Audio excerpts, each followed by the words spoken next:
नमस्कार दोस्तों, आज हम सीखेंगे क्लास 10 मैथ का चैप्टर नंबर 3 प्रतिस्थापन विधि से हल करना सीखेंगे। इसे आप लोग किताबों में देख सकते हैं प्रश्न वाली 3.3 में। तो चलिए दोस्तों किताबों की क्वेश्चन में। तो क्वेश्चन है, निम्नलिखित रैखिक समीकरण युग्म को प्रतिस्थापन विधि से के द्वारा हल कीजिए। तो इसमें बोल रहा है कि क्वेश्चन प्रतिस्थापन विधि से हल करना है। तो किस तरह हल करना है देखिए दोस्तों। क्वेश्चन है ए नंबर का x प्लस वाई बराबर 14, x माइनस वाई बराबर 4। तो चलिए दोस्तों ये क्वेश्चन हल करते हैं। देखिए x plus y equal to 14,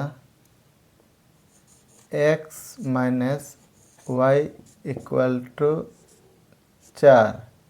इसको हम समीकरण 1 मान लेते हैं और इसको समीकरण 2 मान लेते हैं। तो इसमें देखिए दोस्तों समीकरण 1 से समीकरण 1 क्या है, x plus y equal to 14। तो इसमें देखिए y बराबर 14, ये प्लस x है, बराबर के उस तरफ जाएगा तो माइनस x हो जाएगा। तो ये मेरा कितना है, समीकरण 3। समीकरण 3 निकल गया। तो इसमें देखिए दोस्तों y का मान, ये जो y का मान निकल गया 14 माइनस x, y का मान को हम समीकरण 2 में बैठाएंगे। यहाँ पर हम लिख सकते हैं, यहाँ लिखते हैं यहीं y का मान समीकरण 2 में रखने पर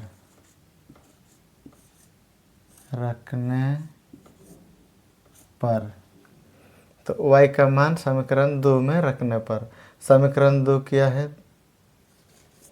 x minus y equal to 4। तो देखिए y का मान हमें समीकरण 2 में बैठाना है। तो देखिए x, ये जो y का मान है ब्रैकेट करके 14, y का मान है 14 माइनस x, फिर इसको ब्रैकेट बंद कर देंगे। y का मान हम बैठाया, y का मान 14 माइनस x है इक्वल टू 4। तो देखिए यहाँ x, ये माइनस और 14 प्लस 14 गुना के रूप में गुना करेंगे तो माइनस प्लस में क्या होगा, माइनस। यहाँ कुछ नहीं मतलब 1 और 14 को गुना करने से 14 होगा, और फिर माइनस माइनस प्लस 1 x हो जाएगा बराबर ये 4। तो अब देखिए इंग्लिश अक्षर जो चर है उसको एक तरफ करेंगे और अंक वाला को एक तरफ। देखिए यहाँ पर ये x है और ये भी प्लस x एक साइड में, फिर इसको ये जो ये 4 है ये माइनस 14 है, माइनस 14 को बराबर के उस तरफ अगर ले जाएंगे तो प्लस 14 हो जाएगा। तो यहाँ माइनस 14 से प्लस 14 हो गया, बराबर के उस पर अगर हम ले गया तो देखिए यहाँ पर कुछ नहीं मतलब 1 है, यहाँ भी कुछ नहीं मतलब 1 है। 1 और 1 कितना हो गया, 2x हो गया, ठीक है, बराबर 4 जोड़ 14 कितना होगा 18।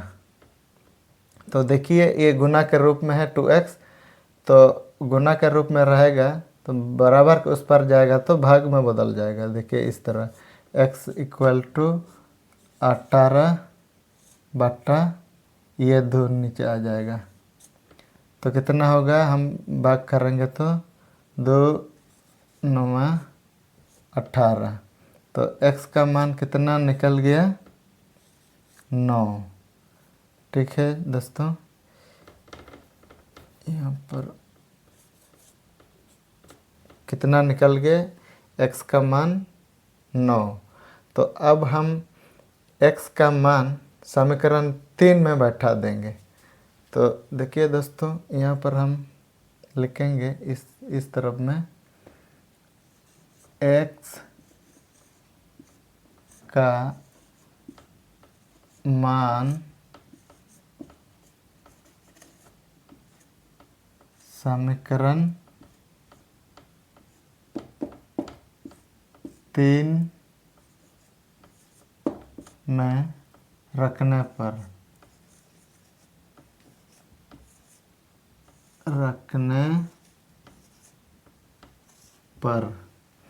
तो x का मान 9 निकला, समीकरण 3 में बैठाएंगे इसमें। ठीक है, तो देखिए समीकरण क्या है, y equal to 14 minus x। तो देखिए y equal to 14 minus x का जो मान निकला है 9, तो x के जगह पर हम 9 लिखेंगे, x का मान लिख लिया। ठीक है, तो देखिए दोस्तों यहाँ y इक्वल टू 14 में से 9 को घटाएंगे तो कितना होगा 5। y का मान कितना निकला 5।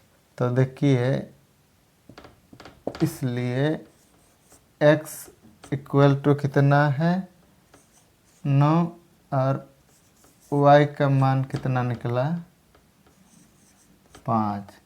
तो ये ही आंसर हो गया।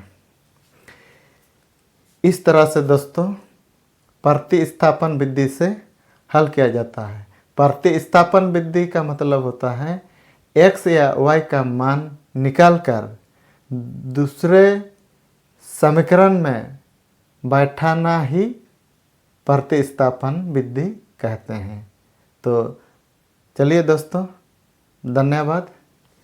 इस तरह से बनाया जाता है प्रतिस्थापन विधि से। आई होप आप लोग समझ गए हो।